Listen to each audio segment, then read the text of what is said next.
I always say you nurture the whole person and a much better employee will emerge.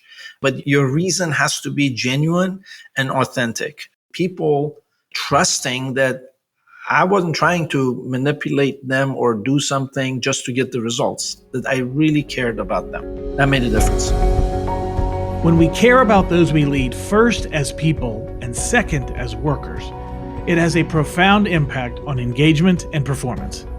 But in order for that to happen, the care has to be personal, deep, and genuine. I'm your host, Tim Spiker, and this is the Be Worth Following podcast. On this show, we talk with exceptional leaders, thinkers, and researchers about what actually drives effective leadership across the globe and over time. You just heard from Amir Ghannad, founder and president of the Ghannad Group. Amir owns a wealth of business and multicultural experience. He spent 31 years in manufacturing and supply chain, working within global companies such as Procter & Gamble and Campbell Soup. Additionally, he has lived in 5 different countries and has traveled to over 45 countries around the world. All in all, you could say he's been around the block a time or two. Amir is the author of a book called The Transformative Leader. He runs the Transformative Leader blog and has been the host now for over 200 episodes of the Transformative Leader podcast. On this episode of Be Worth Following, you'll hear how Amir takes a both-and approach to having concern for people while pursuing commercial results. You'll get to experience both his mind and his heart. And you'll hear how he very uniquely led the turnaround of one of America's most nostalgic beverages into a worst to first story in only 18 months. But before you hear all of that, you get to learn about the brave decision Amir's parents made that put him on his own on the other side of the planet from them when he was just 16 years old. I grew up in Iran for the first 16 years of my life. And then after that, I was on my own, basically in the States.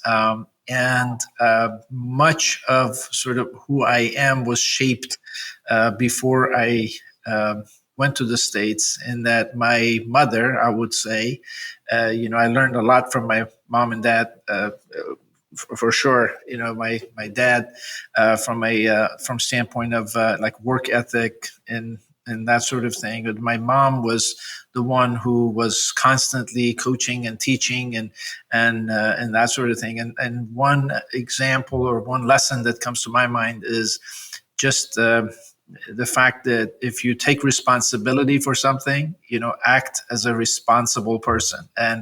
And if you commit to something, then make it happen. And so she was definitely instrumental in who I am today and how I lead.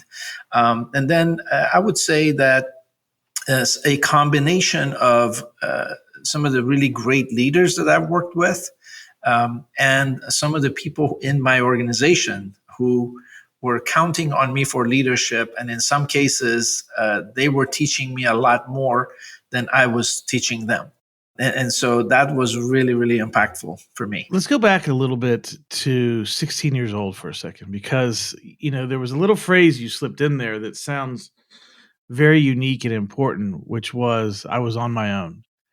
Tell us a little bit about moving across the world, but also being on your own.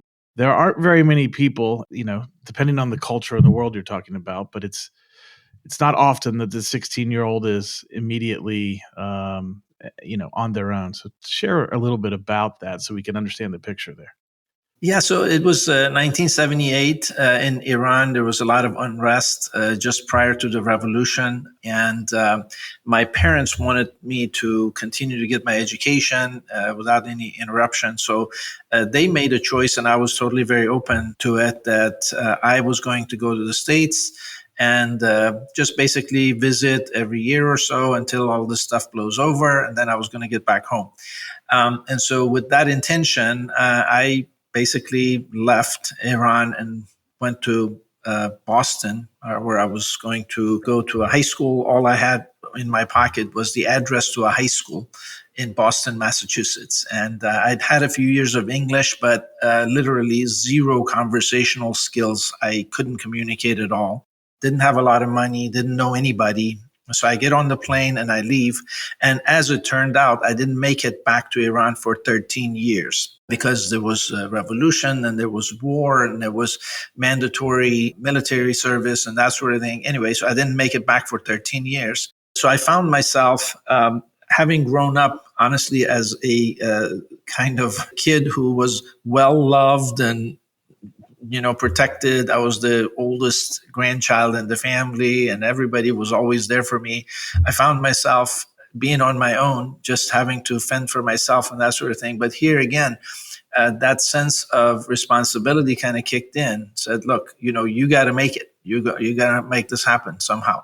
And so I went through a lot of trials and tribulations, honestly, including 3 weeks after I got to Boston, the dorm that the high school had put us in no longer wanted us there, the high school students there. So I basically didn't have a place to live, had to find a few roommates and, Wow. rent a place. Don't ask me how I did that. Day 25, I got beat up by this group of folks and it was a fairly severe kind of thing. So lots of injuries and stuff like that. Then I didn't have to, but I chose to kind of get a job as a dishwasher. So I would pay the hospital bills. Wow. Because I didn't tell my parents for 13 years what had happened. I didn't want them to worry about me. So basically, and these are the days when there is no FaceTime. There is no phone.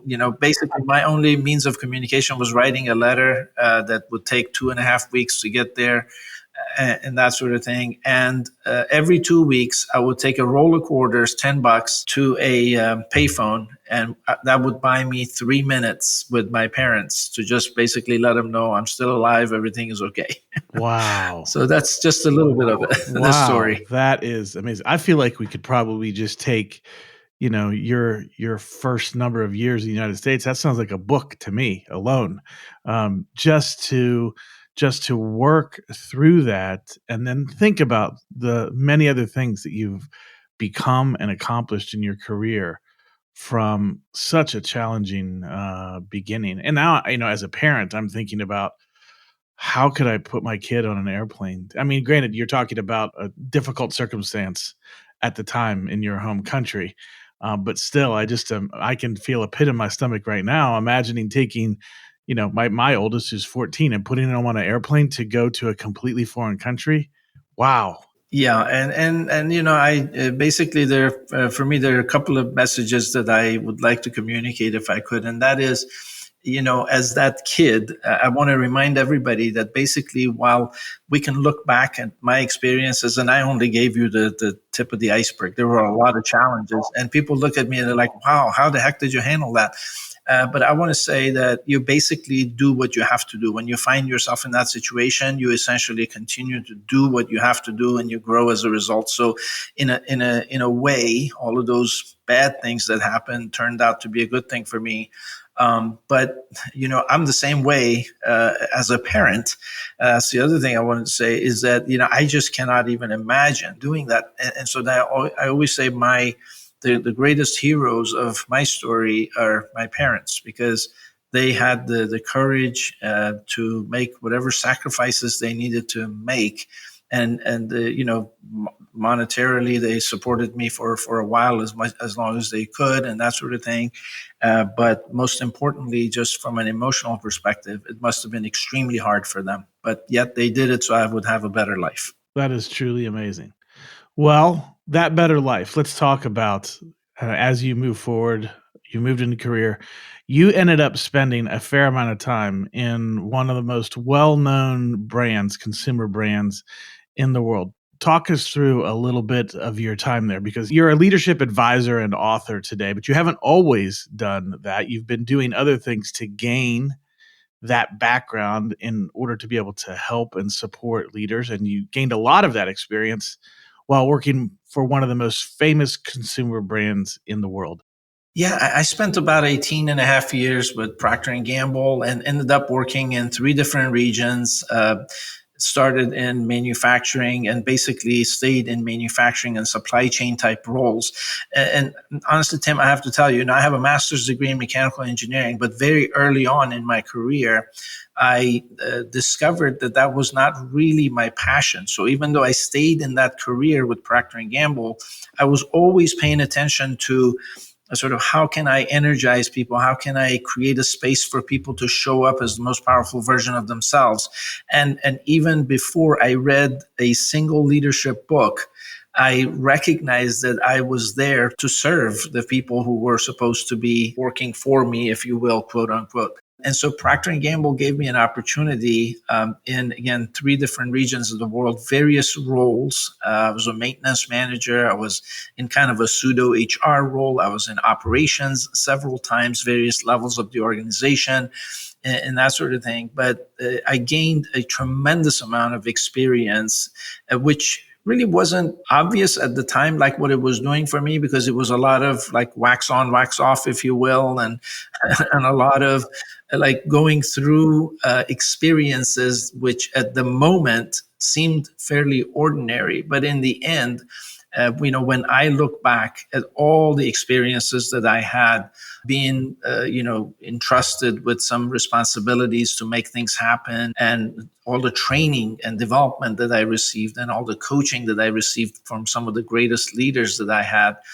all of that really culminated in getting me ready for what I'm doing now. I have to sneak in here. There's a number, if you were, for those that grew up in America that are listening to the podcast, many of us think fondly back to Sunny D. And Amir has a direct connection to Sunny Delight. Talk a little bit about your role, because this is just for fun, because we all remember the commercials. I'm not going to ask you how much sugar is in it, because I don't want to know. I don't even want to know. But talk a little bit about your time. Yeah, we won't talk about the ingredients. Yeah, you're not allowed to anyway, so that's good. Yeah. But talk a little bit about the managing. That was a pretty iconic brand here in the U.S. For some time. Yeah, it is. And how that worked out is that I sort of stumbled into that opportunity. I was working in Germany at the time. My wife and I and the kids had been to Thailand for 5 years and had been back to the States. And then we were in Germany for about 3 years on an international assignment. And we decided to come back. And I basically gave my notice without having a job. And Sunny D happened to be a kind of part of the organization that was being divested, and they offered me a job as a regional plant manager. And so I took that job and I went in to that role.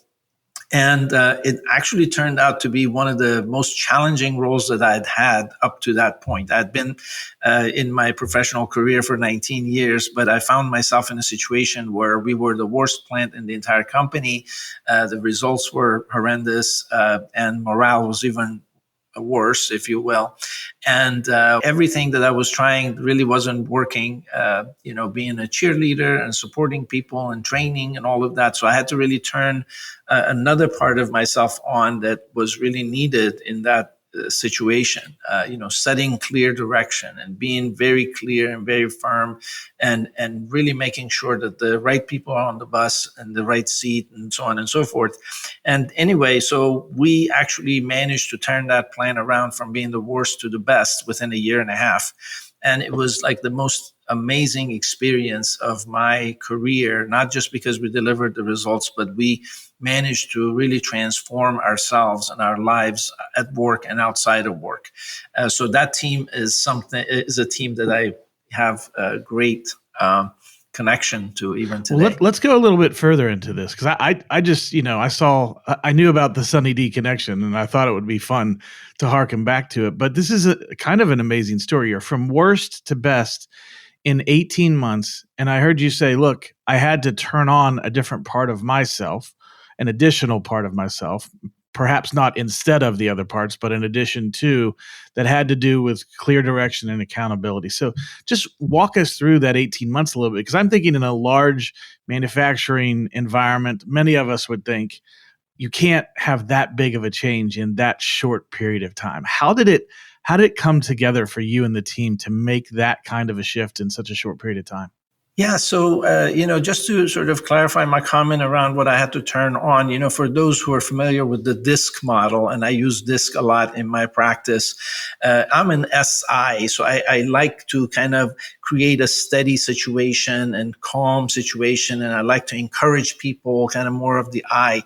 But in that situation, we needed more of a D style to be kicked in. And so I did that for a period of time. And I have to say, once we began to deliver the results through the organization, I went back to my SI because it was good enough.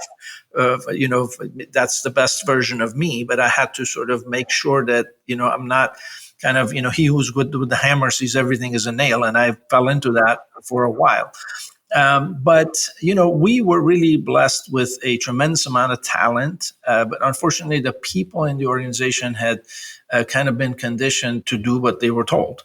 And so it took some time to earn their trust. So that they would believe me when I said, "Look, I want you to go make this happen, and I'm going to support you. This is not like I'm trying to set them up for failure and that sort of thing." So what took a while was establishing that trust and kind of undoing some of the things that had been done so we could establish a foundation of trust.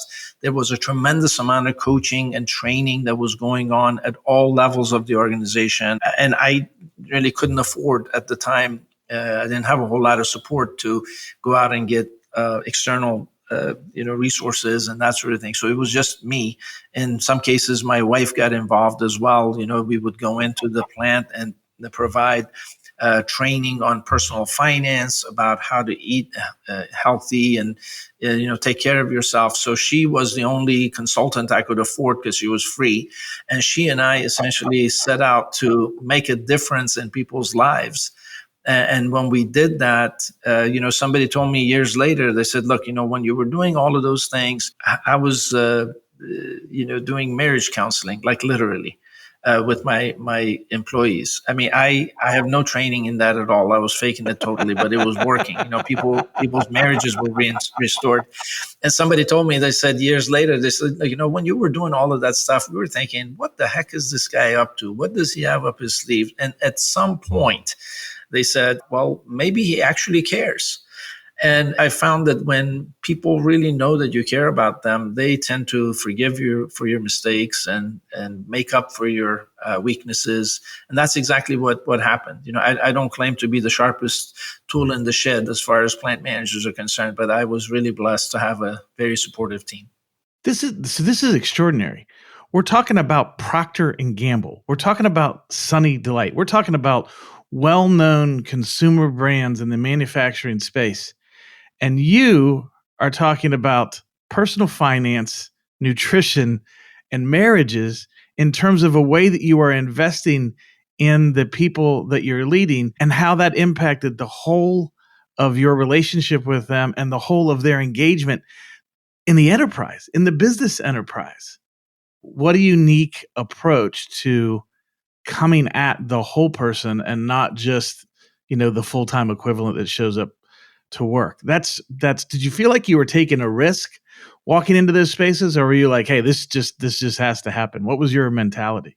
Well, I mean, I have to say that in that particular situation, we just had no choice but basically do whatever we could to make things happen. Yes, we were trying to improve our processes and things like that. But one of the things that I noticed was that people were working in silos. They were not collaborating and that sort of thing. And they had personal issues. I saw how many, people's cars were being repossessed, and I saw how many people were in the hospital, in and out of hospital. I knew how many people were going through a tough time at work. So it's just like instinctively, I felt that, what, I need to help these people while we are trying to fix the processes in the workplace. But it turned out that there was a direct correlation. So I wasn't really doing that work just so we can improve the results. It was just something that, like, look, I'm here. for a purpose. And honestly, there was a time when things were really, really tough. And I was very close to just saying, you know what, the heck with this. Nobody appreciates me. The people in the plant don't trust me simply because, they had some sort of toxic experiences. And then my bosses feel like I'm the problem because I'm just a new kid that came into this part of the business from outside. And so I didn't really feel appreciated, but there was a particular day where I decided it became real clear to me. I remember it exactly. I was going to one of our morning meetings. It was 8 o'clock in the morning. I was walking out of my office to go to the morning meeting. And I don't know, this may seem really kind of woo woo or whatever, but I just, felt as, heard this audible voice like, hey, you keep saying you're going to go out there and do some other things and whatever. You're here for a reason. You need to do that here right now. Wow. And on this day, I decided that no matter how tough it was going to be, that I was there to serve a purpose. And the purpose was bigger than just delivering the results to the company, which was my responsibility. But the purpose was much, much bigger than that. And so we went to work and we just continued to hammer at that and make it happen. I think there's a really important lesson in what you're sharing, and you said it, but I want to reiterate it, which is I wasn't serving to help people in the whole of their lives in order to simply get this business result that I was after. The health and well-being of the people in the community there that were doing the work, it does have an impact on the outcome. But if the only reason that I'm investing in is others is so I can get an outcome out of them, then they're going to feel that, and they're ultimately going to not come to the conclusion that they did with you is that you actually cared. They're going to come to the conclusion that somebody is a very crafty manipulator or trying to help. In other words, you have to do it for the right reasons, and the right reasons in this case is not just to get a financial outcome, and yet it does impact the financial outcome as you articulated. Absolutely. I mean, I think there's, I always say, you nurture the whole person and a much better employee will emerge. Okay. But if your reason has to be genuine and authentic. I mean, I remember one of our warehouse employees telling me about the troubles that his grandson was going through and that sort of thing. And I said, look, why don't you bring him in one day? And I had a coaching conversation with this grandson. Oh, wow. Okay. And if you kind of do a why and try to figure out what part of this sort of nurturing you want to do and how much of it is connected to the results, you would probably not be doing that. But it was small things like that that added up to people trusting that I wasn't trying to manipulate them or do something just to get the results, that I really cared about them. That made a difference. Yeah. And then ultimately, there is a different sense of collaboration, a different sense of connection between people when that becomes more of the culture of the atmosphere where you're working. And I want to be clear, like it wasn't all me. It's like when we started doing that, it was just like people started role modeling or that kind of behavior for their teams. They started doing things for each other. So we created a culture in which you don't just calculate what's in it for you, but you do what's right for other people. And yes, there was a tremendous amount of collaboration that ensued. And it wasn't just that kind of nurturing. Honestly, there was a lot of tough conversations too. There were these three guys, my lean guy, my maintenance guy, and my operations guy didn't get along.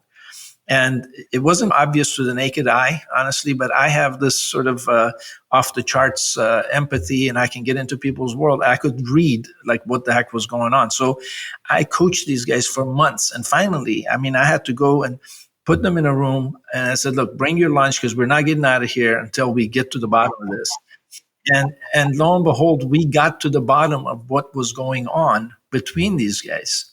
And believe it or not, it went all the way back to an event that had happened in 30 seconds, 12 years prior to that. Oh my goodness. One of them said, when I started with the company, I came into this room and you were sitting there talking to so-and-so. I said, good morning. You looked at me. You didn't say anything. You looked back at the other guy.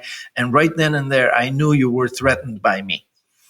And we uncovered this, and there were so many of these kind of hidden sort of skeletons, if you will, that we had to dig up and deal with in order to create that collaboration.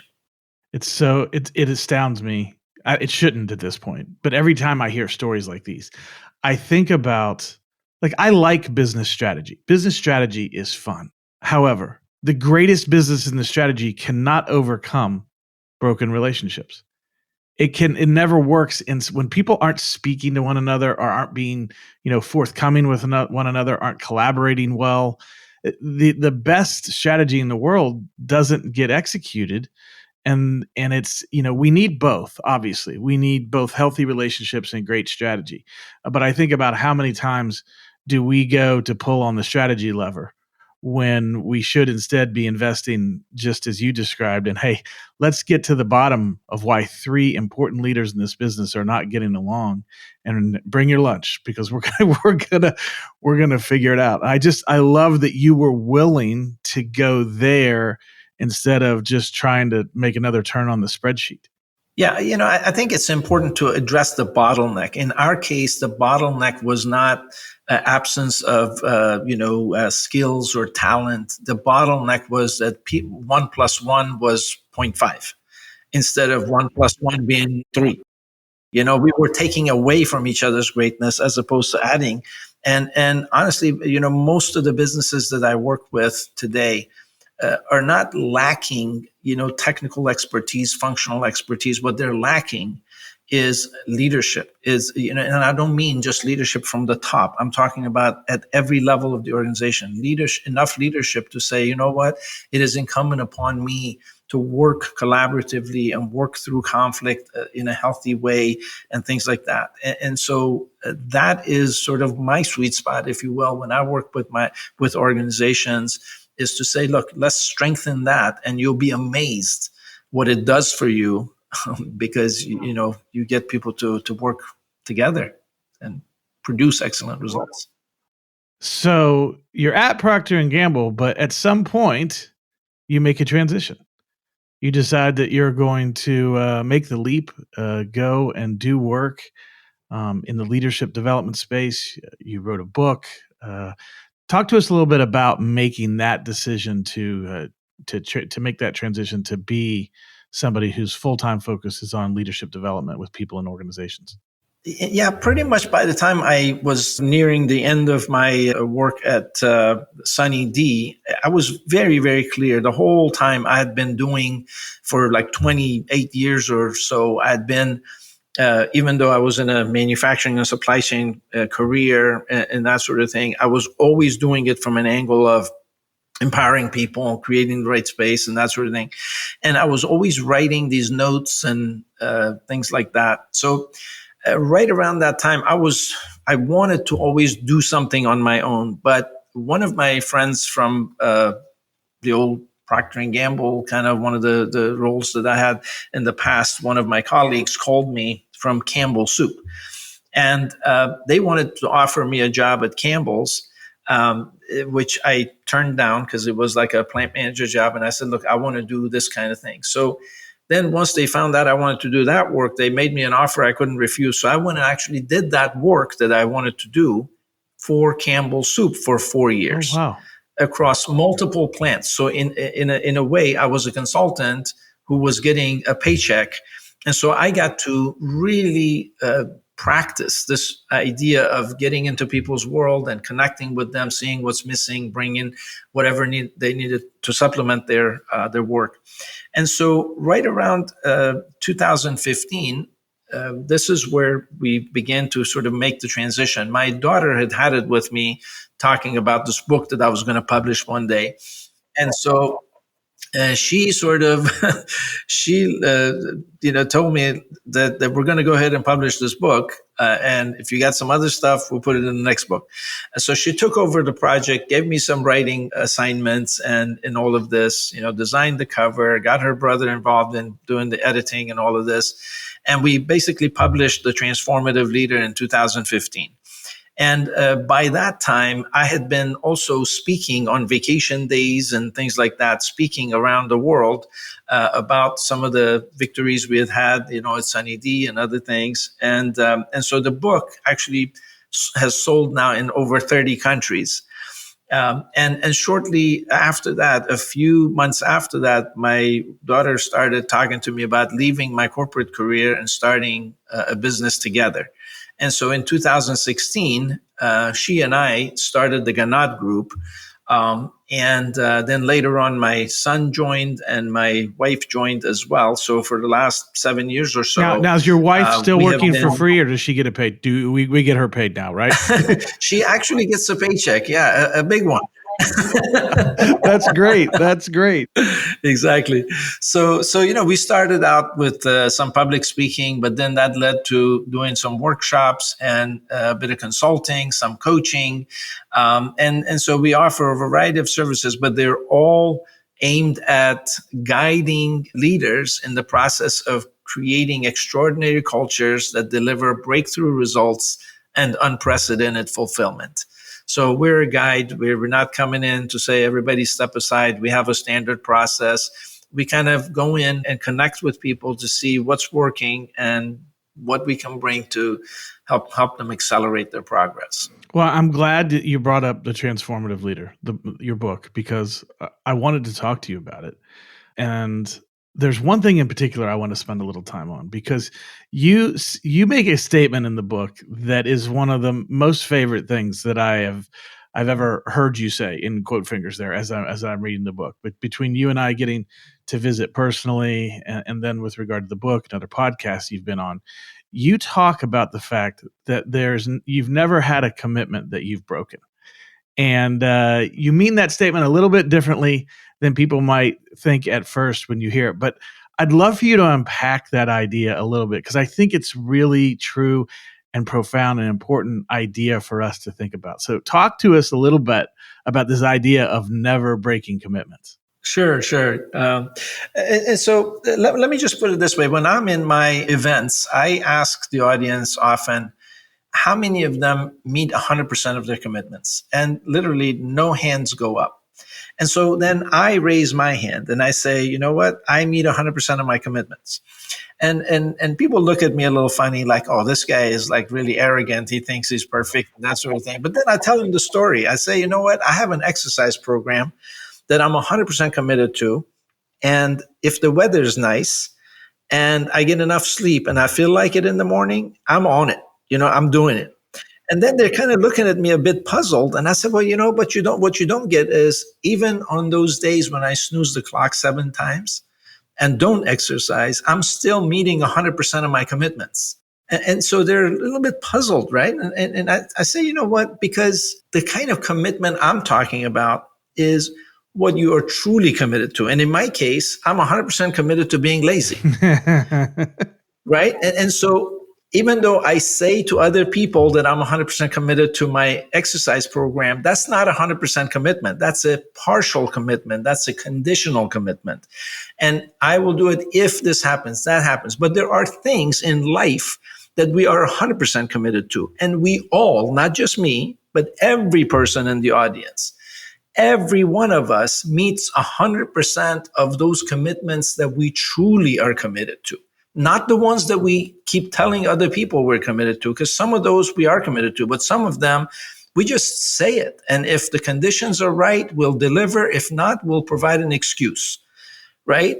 And so that's the notion of 100% commitment. Commitments come in 3 different forms, Tim. For me, there's 100% commitment. This is like, you have a newborn, you don't set conditions, say, okay, tonight we're only getting up 3 times. No. If he gets up, 5 times, or if she gets up 15 times, it is what it is. You do what you have to do. And then there is 0 commitment. These are things that you're very honest about. And you say, look, I'm not committed to that.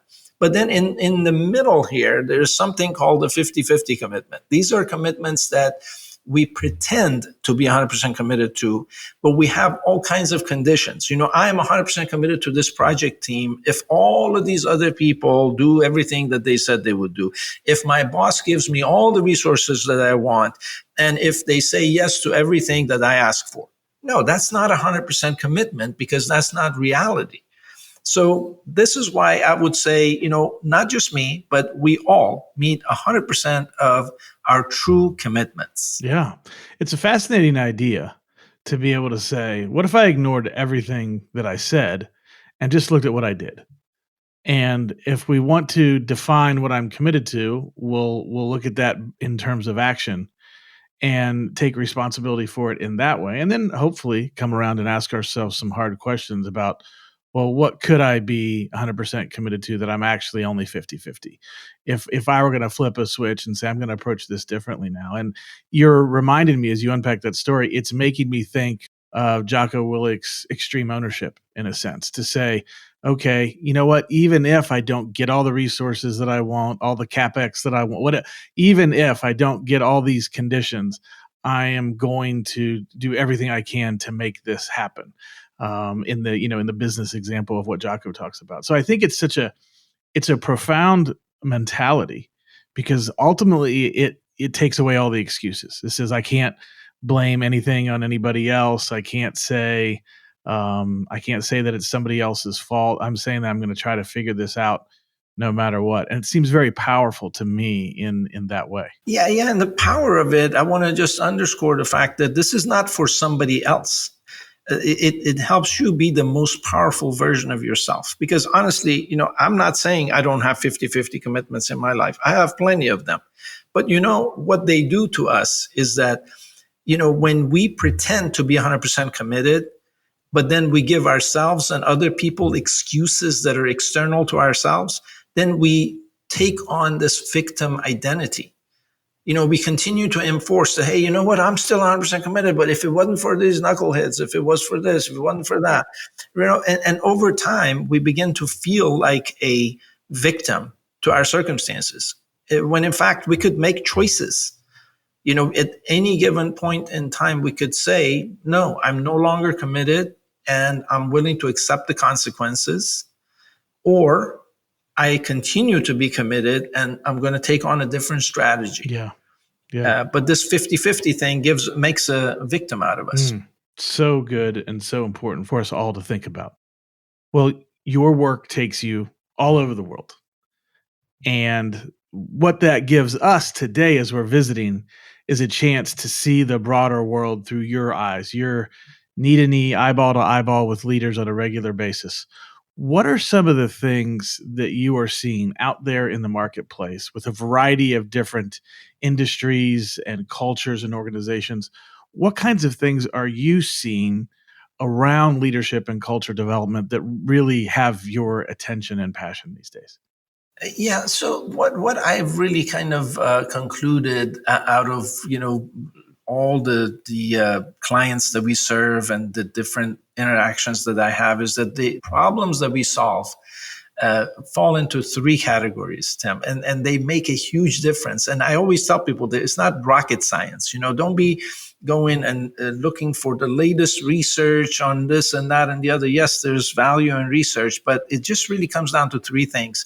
When our clients bring us in, we address these three problems for them. And I'm telling you, profits soar, morale soars, and all of that. The number one problem is that people in leadership roles have simply not had sufficient development as leaders. They are functional experts, they're technical experts who've continued to get promoted. And at some point, they realize that part of their job is now to lead an organization, not just to get the job done.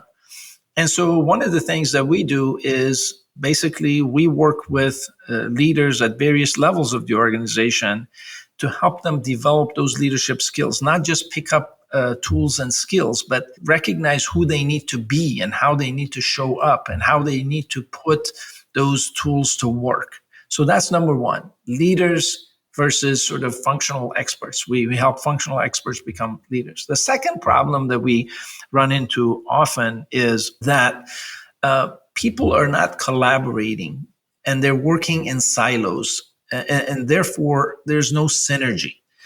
And whether it's across functions or between individuals within a function.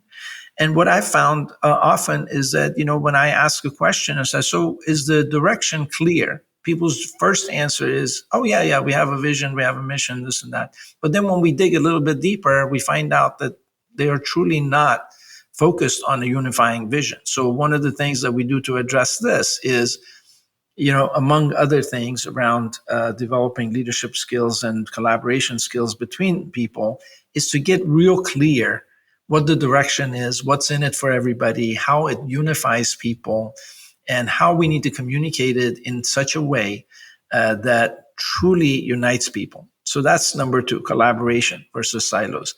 Number 3 is that while people on the front lines are looking for their leaders to provide leadership and they're disappointed when they don't see it and so on and so forth, the other way is true as well. People at the top are saying, these people on the front lines are not taking initiative. What's wrong with them? They just want to come to the work and do their 8 and hit the gate, right? Well, you know what? We need to recognize that every one of those people is a champion somewhere in their life. And so how can we create a condition at work in which they show up as their best self? So the way we deal with that is, first of all, again, teaching and coaching the leaders, but also working with the people in the middle of the organization and on the front lines to help them understand they don't have to wait for their leaders to be enlightened, that they can actually make an impact right where they are. And that makes a huge difference. So that people are not waiting for each other to actually initiate something, but just right where you are, you can make extraordinary things happen. So those are 3 issues that I see over and over again. The latter one that you mentioned there just reminds me of the word engagement and the amount of research that exists globally, over 400 studies now, meta study by Gallup pointing towards really just a global epidemic of disengagement, or at least the lack of full engagement. And that's not new. That's not a pandemic thing. That's not, it's not related to that. There's always been this extraordinary opportunity for strategic advantage in the marketplace for leaders and companies who figure out how to create an environment where people want to engage. Because when they engage, especially compared to their peers, they have a huge business place advantage because there's so much more coming to the table at that point. So that's 3 fascinating buckets to think about.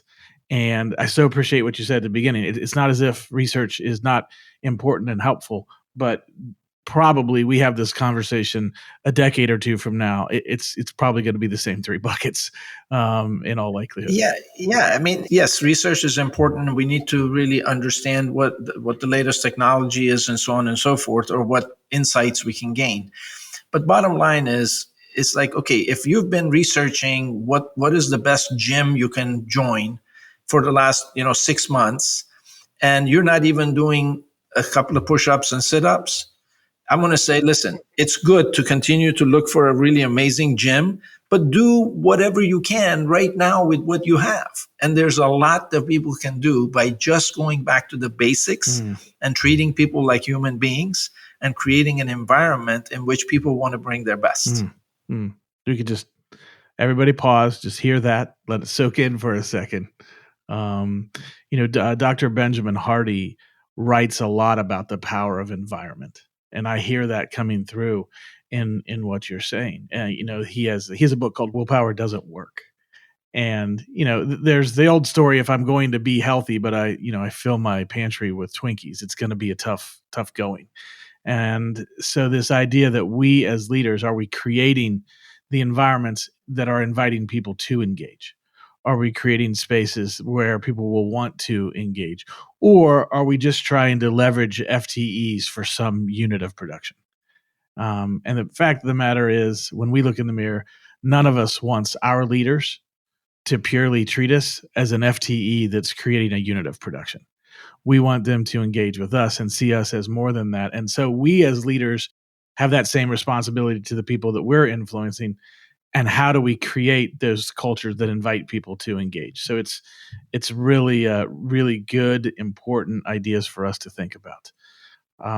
This fall, you've got some new stuff coming down the road to talk about the issue of saboteurs and producing results, and I'm going to quote you here, with ease, which really got my attention when I saw it.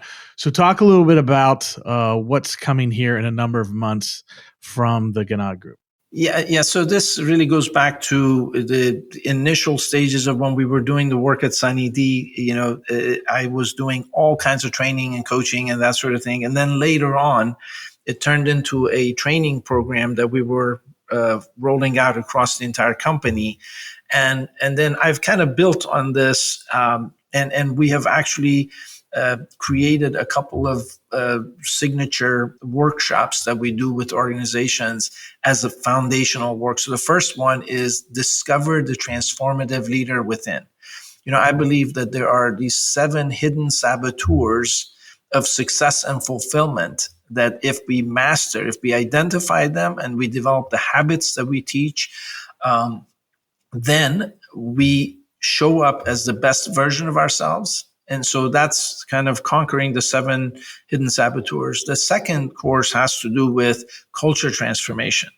It says, okay, the first course is about personal transformation. The second course is about culture transformation. So what we've done is we have turned both of these into e-courses that can be taken individually on demand, or they could be facilitated by internal resources at companies that we would train to be facilitators.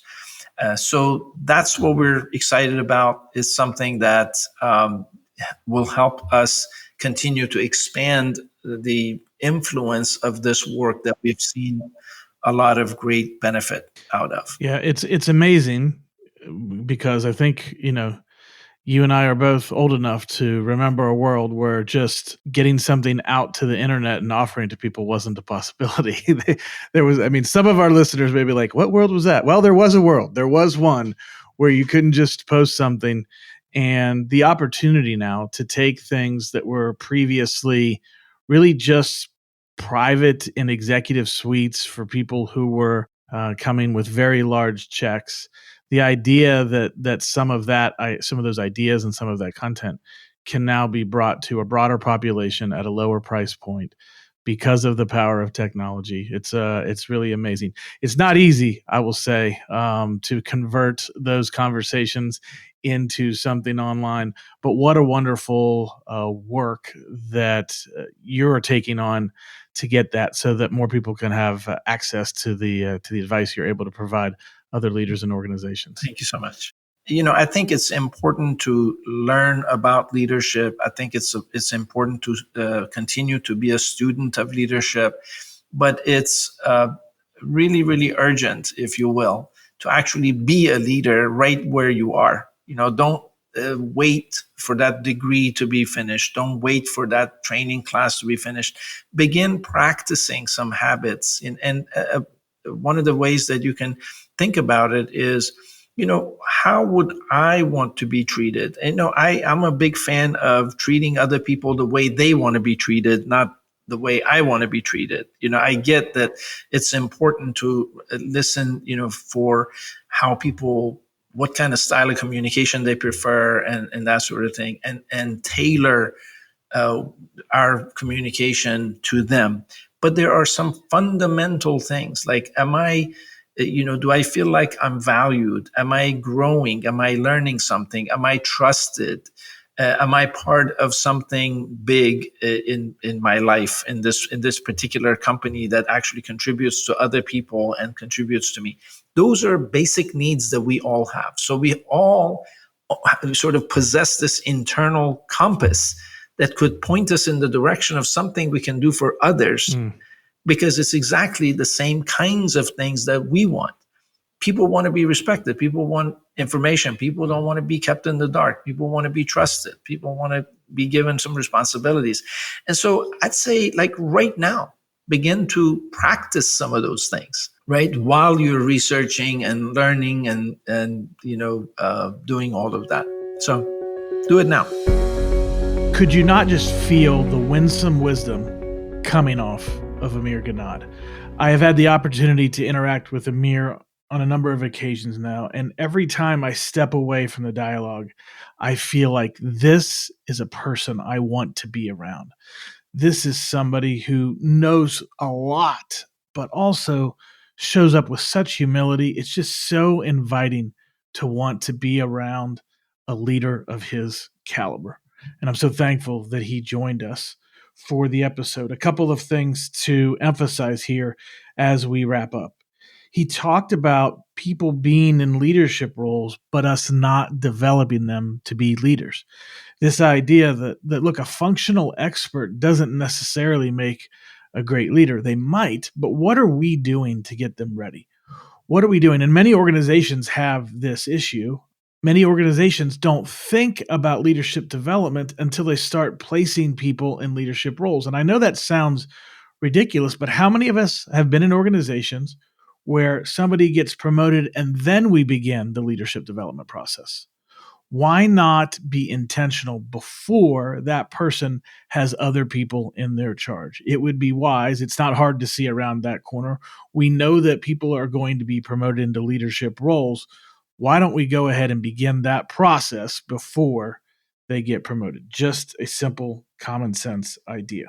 Another thing that Amir mentioned is this idea of getting clear on the direction we're heading, but also keeping in mind and taking into account what's in it for the other person. Now, this is motivation 101 at a certain level, but again, it's something that we sometimes as leaders lose track of. Yes, we need to communicate clearly where the department needs to go, the improvements that we need to make. But it's also very important for us as leaders to look at the individuals on our teams and think through, person by person, what's in it for them and speak to that. Help them see what's in it for them if we move forward. And by the way, that has to be a real story, not a made up story that's, oh, this is actually good for you as the leader, but it's not that great for them. No, it's got to be genuine. This isn't a sales job of something fake. This is a communication work to help people see really, really what's in it for them. And they might see that easily or not. But the point is, we as leaders, it's not enough to just say, here's the direction that we're heading and why are we getting there? We need to keep in mind the individual motivation question at hand so that we are working with people around what's in it for them. The final thing that I want to emphasize is essentially something you heard throughout the entire discussion. It is this wonderful combination of care and performance. You got the sense from Amir as he told his story around Sunny Delight that we couldn't simply accept underperformance. And yet, did you hear? You did hear. You couldn't have listened to that conversation and not hear somebody who cared for his people. He cared deeply and it was genuine. But it wasn't just the care. It was also the responsibility, his responsibility as a leader and calling other people into responsibility. It's that combination of the two. And if you go all the way back to when he talked about his mother teaching him about the idea of responsibility, and you see that even yet today coming through in his leadership. So it is the combination, and we have to hold on to both. We have to be looking forward for how we can get better and have those tough, difficult conversations that we need to around performance and how do we get better. But when people genuinely know, when they accurately and genuinely know that we care about them, those conversations become healthier and more productive. I mean, think about your own life. If you've had a leader that held you to account, but did it in a way that was inviting you to a higher standard that was good for you, did it in a way that spoke to you and connected you, and was being done by somebody that you knew beyond a shadow of a doubt cared for you. Don't we listen to instruction differently from the people that care about us versus the people who we don't think care about us? We listen to those words very differently. It elicits very different emotions out of us. If we don't think that somebody cares about us as they're trying to drive us forward, oftentimes the emotion that comes forth from us is suspicion. I wonder what they're up to. I wonder why they're doing this. I don't think this is really about me. What is it that they're trying to get? And yet, when we know for sure that somebody has a deep conviction about caring for us, not as a full-time equivalent on a spreadsheet, but as a real human being, when we know for sure that they care about us and they come to us with things that we need to work on, things that we can get better at, things where we can grow, we almost always take that instruction and that encouragement to heart. And so throughout all of Amir's story, we get a chance to see this wonderful combination of care and performance, bringing people and organizations forward, but not doing it in such an antiseptic way, doing it in a very human way that caused people to be genuinely and deeply engaged. And so that leads me to the question I want to leave you with today. And that is this: as you are driving your teams toward performance, do you genuinely and deeply care about them as people? This is Tim Spiker reminding you to be worth following and to follow us wherever you receive your podcasts. If you've heard something valuable today, please share our podcast with your friends and colleagues. And if you're up for it, leave us a 5-star review. Thanks for listening.